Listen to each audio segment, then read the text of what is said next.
Welcome to Washington Policy on the Go. My name is David Bose. I'm the Communications and Marketing Director for Washington Policy Center.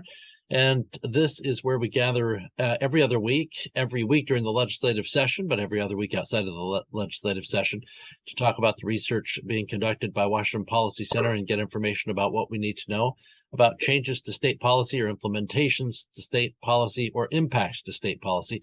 And that's where we're at today. We'll be talking with Todd Myers, our Center for the Environment Director, here in a moment about the impact of the state's cap and trade policy on gas, on the price of gasoline. We've talked about it a number of times in the past, but it continues to expand in terms of both impact and implication because of how public officials are responding to it, how the media responds to it, and its impact on people trying to get by, trying to purchase gasoline. So we'll talk with him in just a moment, and you can see him right there on your screen. I just want to remind you also that if you have a question at any point during the broadcast, all you have to do is enter it into the Q&A box at the bottom of your screen. The Q&A tool for Zoom, that's the best way. Some people enter it on chat.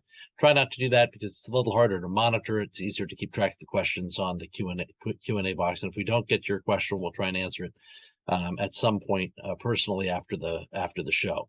So we appreciate you joining in. If you have to jump out early and you want to finish this particular broadcast later, these are available on our YouTube channel, usually within 24 hours or so of the broadcast. So appreciate you tuning in.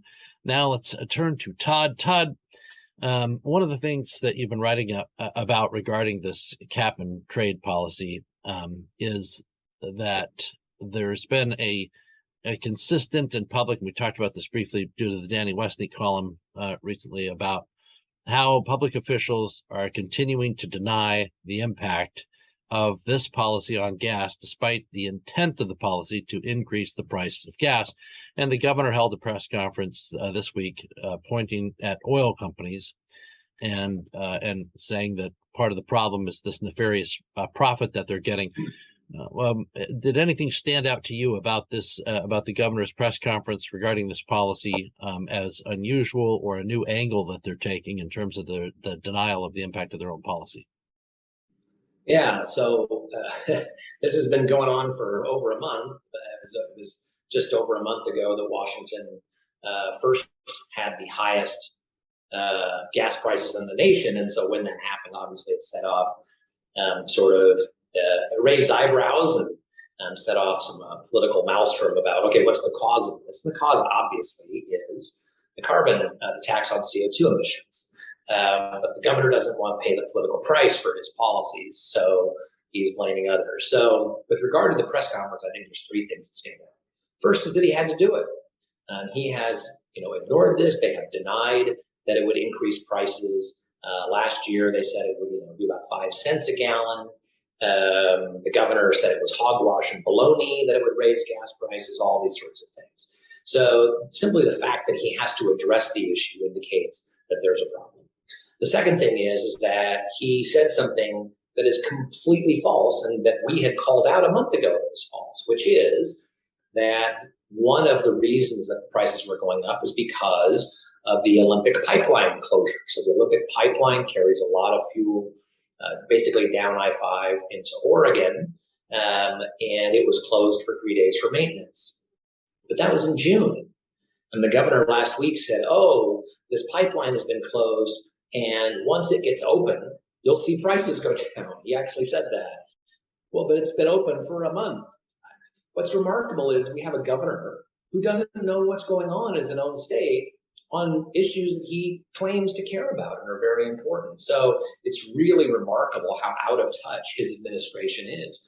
We knew it, right? I actually made a phone call and got the information about what was going on and pointed it out a month ago. Just to add to that, Senator Wynn, who was the chair of the Energy and Environment Committee, last month pointed to the closure of the pipeline, but he didn't call it the Olympic pipeline. He said it was a pipeline in the Olympics. So you have the governor who doesn't know what's going on with the pipeline that he's mentioning in a press conference as the culprit for high prices. And you have a chair of the Environment Committee who doesn't even know the name of the pipeline or where it is.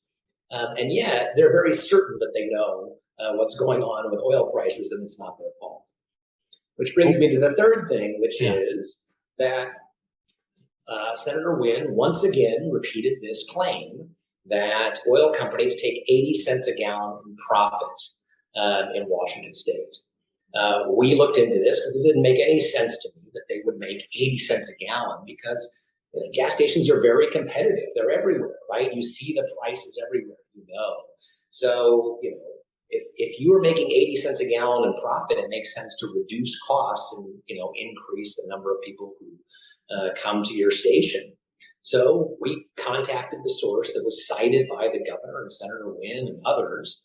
And he said, no, that's completely false. And so we wrote about that a couple of weeks ago, but this has now been known for 2 weeks that this is false. And yet again, they are repeating this lie at the press conference. So those are the three things that stood out at me, is that they continue just to repeat the same lies or say things that they don't know what they're talking about as a justification not to do something about the economic harm that they're causing the people of the state of Washington. Do you think that they're aware of the dishonesty of it, or is this a case of just blind ideological commitment to an idea, and they that at least in some cases can't get beyond what their preconception of the reality is? I think it's some from column A and some from column B. Okay. I think last year, before the policy was implemented, right, we didn't have actual data. So they could say, oh, it's not going to have that big of impact or everything is like, they could sort of lie to themselves. And since they believe they're the experts, they believe their own spin. And so they painted themselves into a corner. Then, once reality showed that their spin was just that, it was just spin and not reality, well, now they're stuck. They have to stick with it. And rather than just say, you know what, that was wrong, we need to do something about this, which is what I think responsible public servants would do, they just said, well, we're just going to stick with it. And you mentioned Danny Westneat's column, and he wrote about the fact that what he called strategic misinformation, which is just lying and dishonesty to get to this point and to defend their policy. And I think that given a choice between sticking with the lies or coming clean, they've chosen to stick with the lies. I'm wondering, is it possible, because the original intent of this was to curb people's behavior, right? To get people to find an alternative to gas. If there's going to be no impact on gas prices or diesel prices, then people are not going to change their behavior at all. So, the argument that they may have convinced themselves of, as you put charitably, it really doesn't make sense to ever believe that, if you're implementing this policy because it's going to curb this behavior, and then you're also saying, however, none of this is going to interrupt your life at all, so don't worry about it at all. There's a big problem with the logic factor there if we're going to assume that they really believe that there's no impact on pricing. I think there's two things that play into that. That's what you just said is absolutely correct, and how they could convince themselves of this is very strange. But I think there's two factors at play. The first thing to add to that is what you said about the nature of the policy is correct. So Severin Borenstein, who actually helped design California's cap and trade system, he's a professor at the University of California, Berkeley, was asked by the Seattle Times, do you think that our system is raising gas prices? And he said, yes. And his quote was, that's beyond controversy. And then they asked him how much, and he said about 50 cents a gallon. So this is not an issue, right? I don't understand how people could get to the position that here's how I think they got themselves. First, there is a strain of simply anti-corporatism and just hatred for the oil industry that is driving their ideology. And so I think a lot of times when people say oil industry is going to pass this along, gas stations are going to pass this along, their visceral reaction, emotional reaction is that they hate that they hate that the gas companies aren't going to be punished, right? That they're going to pass on that pain. So I think that sort of just visceral reaction causes them to go against their own logic, right? The logic of the system is that they pass it on, but they kind of don't want that. They kind of want to stick it to the oil companies. So that's one thing. The second thing is that I think that they care more about taxes than climate change. And this has been true for a while. When the revenue neutral carbon tax was on the ballot, Governor Inslee opposed it. Now remember, he calls climate change an existential crisis. And yet here was a proposal to increase the price of gasoline and fossil fuels, and he opposed it. Why? Because it didn't raise taxes. So given a choice between fighting climate change and raising taxes, he chose raising taxes. And so I think that in their mind, yes, raising the prices of gasoline and fossil fuels is important, but they believe that expanding government is the real key. That government programs, all the fun things they can do with the money are the real key. And both times they have done an auction, what is the first thing they mention? Look how much money we raised on this auction for programs. So that's their focus. So I think the combination of just the visceral hatred of the oil industry and just sort of an anti-corporate attitude, combined with their focus that, it's the tax money that's important and not the price of gasoline. I think that's how they talked themselves into this. There's another point to this that struck me as I was reading a column in the Seattle Times the other day where the individual writing, I think it was the do-it-yourself column, but they were writing about the impact and the desire to curb people's behavior with this policy.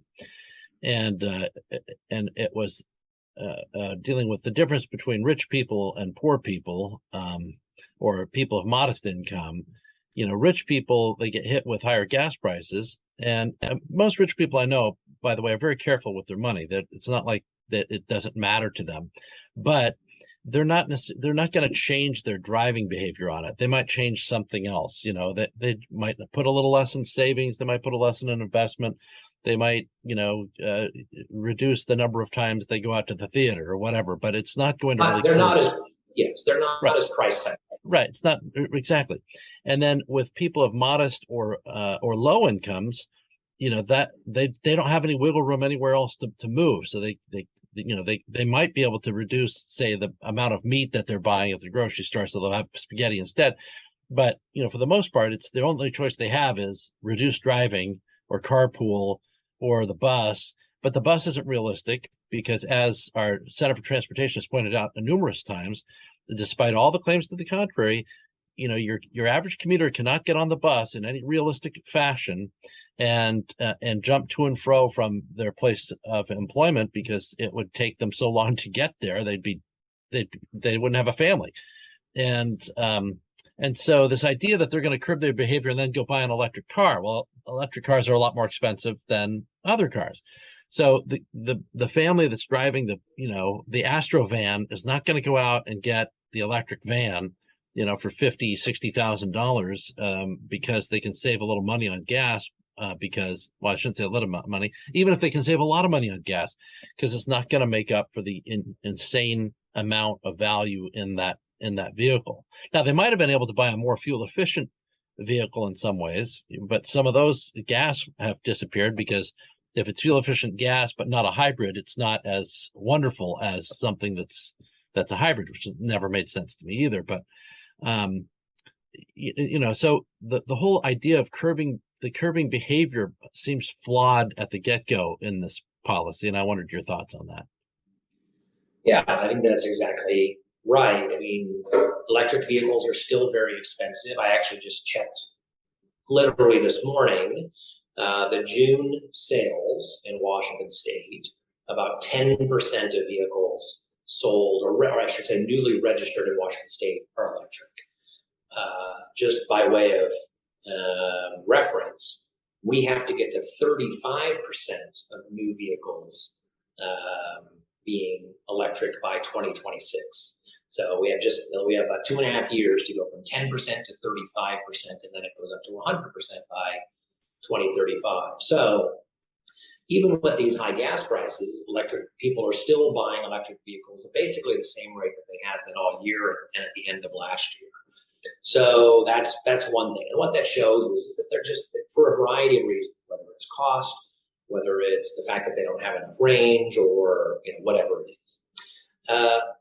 But the answer from those who, when you say, look, these policies have a disproportionate impact on people, on middle income people, on low income people, what they say is, oh, we have a government program for that will subsidize them. So it will be interesting to see how those government programs actually work out, because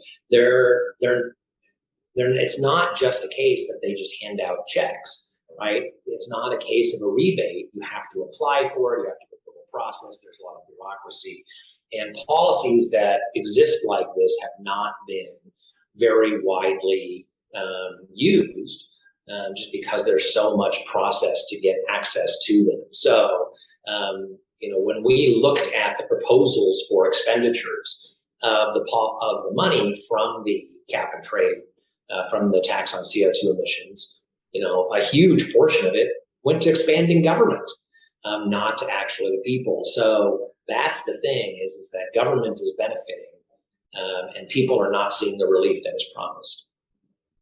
The other thing that was discussed a lot at this press conference was this nature of radical transparency for the oil company. Like, government needs to know what the profits are of the oil companies, because that way they can, the only implication of it is the government needs to know how much they're making so that they can determine what the price is.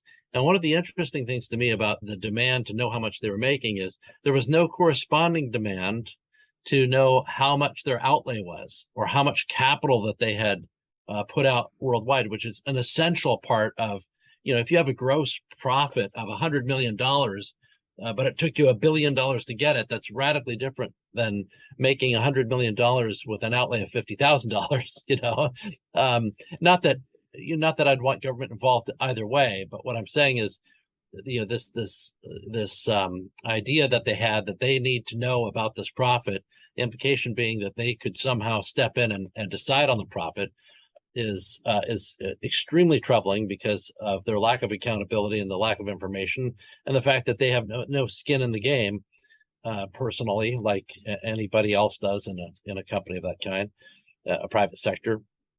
So make that announcement about transparency, but there was a bill this previous legislative session to make illegal the idea of putting the impact of cap and trade on receipts, and I didn't see some denouncement of that based on the idea of the need for radical transparency. And I'm sure you have other examples of the challenges for transparency that have been on display from the governor and others. Yeah, well, the notion that the governor, who doesn't even know whether the pipeline that he's citing in his press conference is actually running or not, and the chair of the committee doesn't even know where the major gas pipeline in his own state is, or what its name is, are the ones who are telling that they should be in charge of setting prices. I mean, it is remarkable how uninformed they are, and yet how much power they want. And I don't think it goes too far to say that they literally want the power to set prices, because I pointed out that the ferries, who have been really awful in terms of service this year for a variety of reasons, are raising prices again. And the chair of the Environment Committee, Senate Environment Committee, Senator Wynn, responded on Twitter saying, yes, but we have a public process that sets those and prices, and we should have the same process for gas prices. I mean, that is truly crazy. Like I said, from somebody who doesn't even know the name of the major pipeline in a state, let alone have the capacity to assess, what is a reasonable amount of profit in good times and bad. So it's ridiculous. But getting to your point on transparency, there was a proposal in the legislature to literally make it illegal for fuel suppliers to itemize the taxes on their bill. So when gas stations and other folks would go buy the fuel, it would be illegal for gas suppliers to say, and here's how much we're adding for this tax. Now, it didn't make it illegal for them to charge it. It just made it illegal for them to show it. So the issue is not the cost. The issue is the political blame, the politics. That's what it was about, is trying to hide the culpability for this decision. And again, these are folks who claim that we face an existential crisis in climate change. And yet they don't have the courage of their own convictions to say, here are the policies that we are proposing address this existential crisis. They want to blame everybody else. And the last thing I'll point out is that we know that the prices that are being charged by the state, the taxes, are exorbitant because they're almost double the levels of California. We are paying twice as much for the same amount per unit of CO2 as California. We're paying twice as much, but we aren't getting any more reductions. So that, I think, it's a mess of a policy. There are ways to do cap and trade right. Cap and trade has worked in other areas, but the way that they did this policy, and they constantly brag that they were right when they were writing it, that they have fixed the problems of California, and instead, like so many other things, they've actually made it worse. That's troubling when when you're making it worse than California. Twice as bad. Yeah, that's and we didn't even point out, well, there's this announcement when they're alleging that there's this 80 cent per gallon profit, which is demonstrably false, but they allege that oil companies they're outraged that oil companies are making this 80 cents per profit, even though it's not true. But then if you take a step back and point out that government is collecting 92 cents per gallon of gasoline, there's no outrage about that. And I think in Washington State, based on this policy, our gasoline tax was 49 cents, the state tax prior to this year, and the gas tax. Pardon me. Third highest in the country. Third highest in the country. And now, if you tack on the extra 45 cents, which is not gas tax, but part of the tax on gas based on this cap and trade, we've nearly doubled the amount of taxes we're paying per gallon, whether you call it a gas tax or not. And we have this kind of oh, well, I'm not even sure why this is going up. It's really unclear. Let me get to a couple of questions to dispense with before we move on to more of mine. I want to dispense with this one first. It's a little off topic, but it's from Oliver Miska, who says, what can we do to build a coalition behind creating new revenue/wealth tax to fund education programs?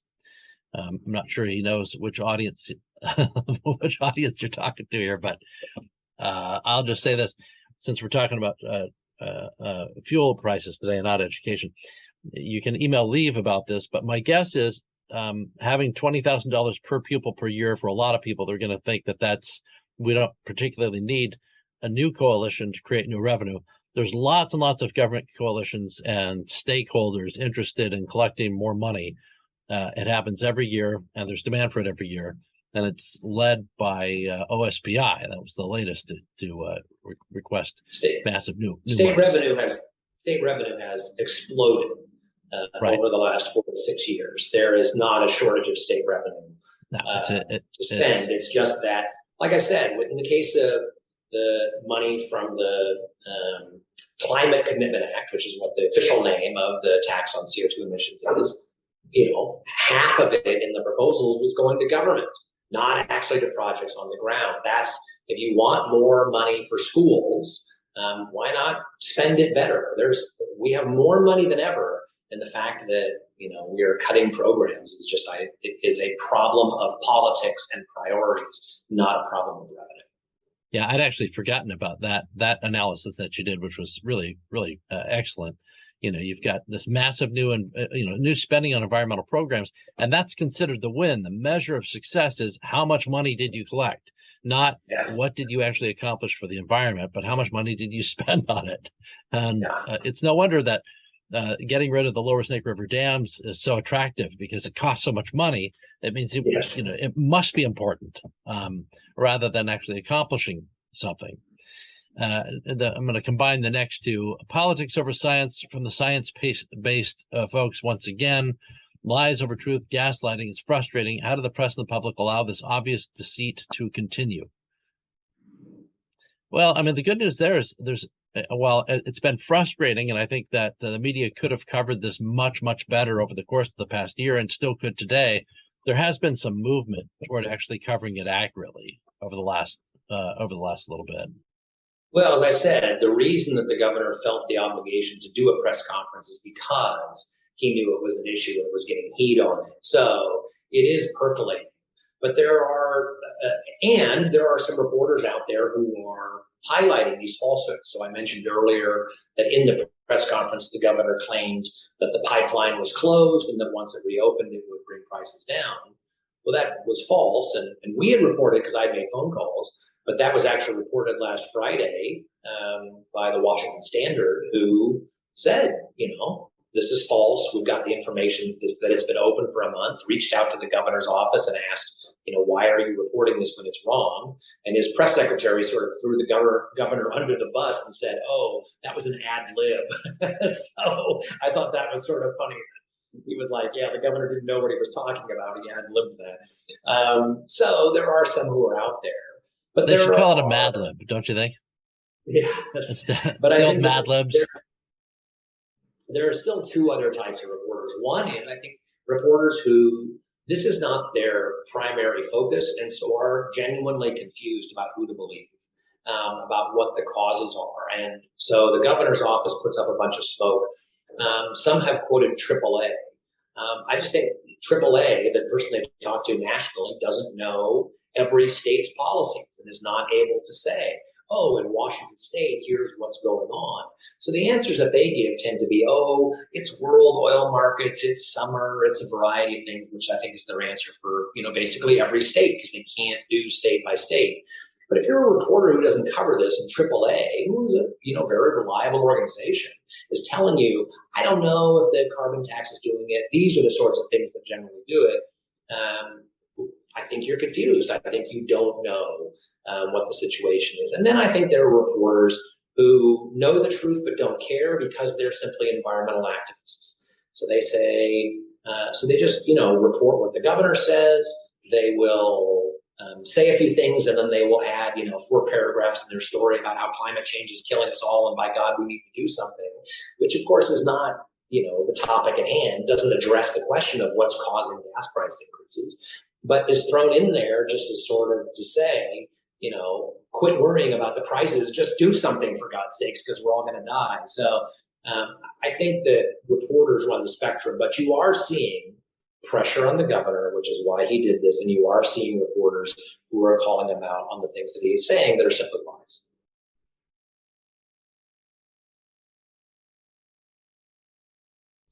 You're muted. I can't hear you all of a sudden.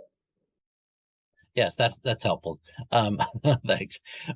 The next question is, so what can we do, and what are we going to do about the lies and deception? And I was just pointing out that Washington Policy Center is doing something where we're making sure that people know, we're informing people directly and indirectly through the media and through direct contact why prices are going up. We did that with signs at gas pumps around the Puget Sound and throughout the state. We're doing that with social media and other forms of messaging, making sure that people know what the reality is and giving them the information that they need. The rest is up to them, but we give them the intellectual firepower and the information to go out and use the truth as they would and inform people. So there used to be a skit on Saturday Night Live with 2 guys named Hans and Franz, who were both bodybuilders. And one of the things that they said is, hear me now and believe me later. And that is kind of the role that we have played, which is last year we predicted what the price increase would be. And it's very close to what we predicted. And the real world data show that. And we have gotten credit for that from a number of reporters. Yeah. There was one reporter who talked about how a lot of the environmental community wrote us off because it's just the policy center. They don't know what they're talking about. And then he said, but their projections turned out to be, quote, remarkably accurate.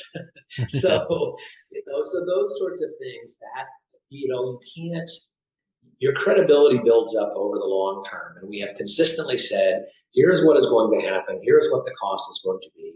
And when we are proven right, we build the credibility. And it shows slowly over time. And if you go to my Twitter feed at WA Policy Green, last week, last Thursday morning, I think, I tweeted out a long list of all of the changes in messaging that the governor and his allies had over the last year.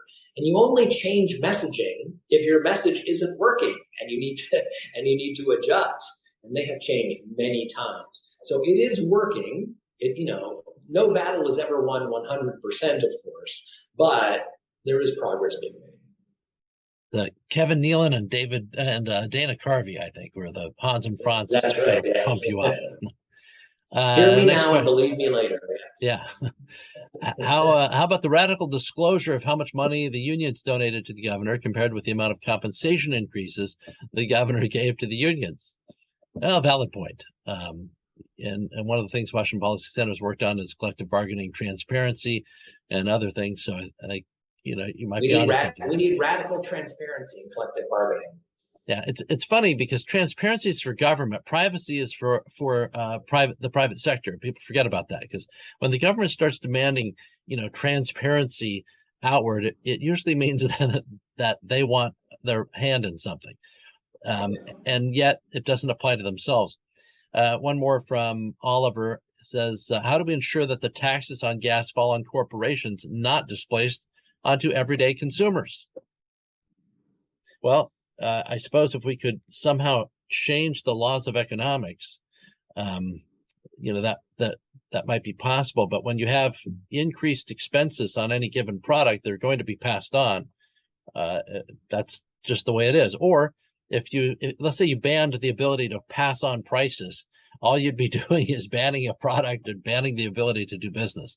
It's just not possible, not the way things are done. Or will ever look, if you want to be upset when companies have profits, then you also have to commit to bail them out when they lose money. So it's just, that's fine. If you want to have a government-run system where you take all their profits, but when they lose money, you bail them out, I think we know where that goes. It's silly. Yeah, and the notion that, and saying that you can't pass on prices. Well, then why isn't everything just free? I mean, if Amazon could just sell everything without passing on their costs, then everything would be free. It's absurd. This is based in an emotional, visceral, anti-corporate, anti-market attitude, not in reality. And it's the systems that have tried to defy those rules have always failed. Yeah, they fail and they fail spectacularly, and people end up with no cars, no fuel, and no food. And it doesn't work out well for anybody. Everyone is more equal, but they're all more equally miserable and dying. And less free. At the end of the day, corporations don't pay taxes. We do. More taxes, less in our pocket. Basic economics. I think we could agree on that. Todd, I always appreciate your work. Is there any other aspect on the cap and trade or the gas prices in general that we haven't covered that you've noticed is new over the past week or so, or something that you see coming up that we should watch for? Well, it'll be interesting to see. I think the governor probably wants this issue to go away, so my guess is that they will go silent for a while. We will hear to myth bust the constant myths that they are spewing out there, because they have been consistently wrong just on the basic facts, not just on the philosophy, but on the basic facts of what is going on. And if your notion is that politicians should set the rules of the game when they can't even get the basic facts right, I think it's a fool's errand. But let me just I want to make sure that we say this, which is it's important to call out lies. It is important to tell the truth. But it is important to provide an alternative, because there are lots of people who say, okay, I know the governor isn't being honest. I know these policies are expensive, that they're more about government than they are about the environment. But what's the alternative? And so, that's why I wrote my book, Time to Think Small, which if people haven't picked up, they should. It's available on Amazon. But it lays out the way that we can help the environment without relying on politicians. And when you rely on people on the ground, they have better information about what to do for the environment and how to be effective. And when they fail, when they don't save the money they want, when they don't save the energy, when they don't achieve the environmental goals, they, instead of holding a press conference and blaming everybody but themselves, they figure out how to fix it. And that is the radical difference between politician-based environmentalism, which is about politics and blame and self-image, and market-based approaches which empower people because they will find ways to succeed. And when they don't, they will change. They have the incentives to change and get it right because the accountability is there. And the current system that we have is that there is no accountability for politicians to fail, which is why we are failing on climate in Washington, which is why we are failing on forest health, which is why we are failing on salmon recovery. And if we don't change, we're going to continue to fail. We will spend lots and lots of money, and lots of people will preen publicly about how awesome they are at helping the environment while doing nothing and wasting a lot of money. It's time to put power in the hands of individuals, and that's the way that we need to go. And we have the opportunity to do it like we never have before. And so people who truly care about the environment, there is an alternative, and we need to let people know that. And that's why you got to buy Todd's book, Time to Think Small. I'll just say one more thing before we close it up. Well, maybe two. One would be, for those who continue to act like it's the oil companies, the oil companies, the oil companies. One of the things that you pointed out a number of times, Todd, but I think it's always worth emphasizing, is, a major oil company, BP, lobbied in favor of this cap and trade tax. They helped write it. The policy that's increasing the price is oil company policy, based on the fact that they were behind it. So, if you're going to criticize one direction, look in the mirror and understand that the opposite is also there was a divide in oil companies, but this is clearly an oil company policy also. And then there's this kind of obsession with record profits. It wasn't long ago that the oil companies have stated, but again, there's outlays and then there's ups and downs in these kinds of companies. It wasn't long ago that a barrel of oil had a negative value, and then they were looking for places to store it because of a worldwide shutdown. So there's that as well. Anyway, it's a just fascinating topic. The link to Todd's book has been nicely placed into the chat right there by one fan, which is awesome. Just click that, go to Amazon, and you can get it. I'd also encourage people, if you have a college student or know of a college student, I'd get them Todd's book, because it's one place where this environmental thinking is and ideologically driven is colleges. And I think Todd breathes a lot of fresh thinking and fresh ideas in that book that would apply to a lot of the conversations that go on.